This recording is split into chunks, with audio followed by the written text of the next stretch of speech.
வணக்கம் நேர்களே, நான் உங்கள் மிஸ்டர் பாக்கி. இப்போ எங்கே இருக்கேன்னா ஆலியவளையில் இருக்கிற பீச்சில் இருக்கிறேன்.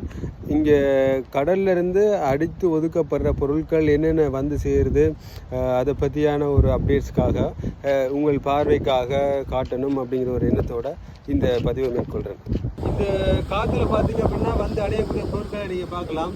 இவ்வளவும் வந்து காற்றுல அடித்து கொண்டு வந்து ஒதுக்கப்பட்ட பொருட்கள், அதே மாதிரி சிறு சிறு விதவைகள், பழைய செருப்புகள், இவ்வளவும் வந்து கடல்லேருந்து வந்த பொருட்கள். இவ்வளவும் கடல்லேருந்து கடல் அணை வந்து தூக்கி வெளியே எரிஞ்ச பொருட்கள் நீங்கள் பார்த்து கொண்டிருக்கிறீர்கள்.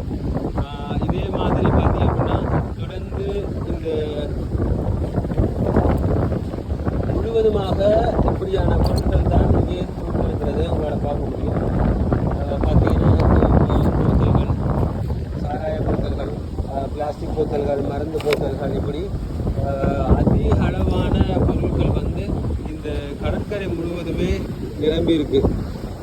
இந்த இடத்தை வந்து நாங்கள் சரியாக பயன்படுத்தினோம் அப்படின்னா ஒரு சிறந்த ஒரு சுற்றுலா பயணிகள் பயன்படுத்தக்கூடிய இடமாக பயன்படுத்தக்கூடிய மிக அழகான மிகவும் தூய்மையான மண்கள், அந்த கோல்டன் சாண்டி பீச் அப்படிங்கிற வகையில் இருக்கக்கூடிய இந்த கடற்கரையை பாவிக்கலாம். சைனிங் ஆஃப் பாக்கி, swim coach and life saving trainer and media creator. Thank you.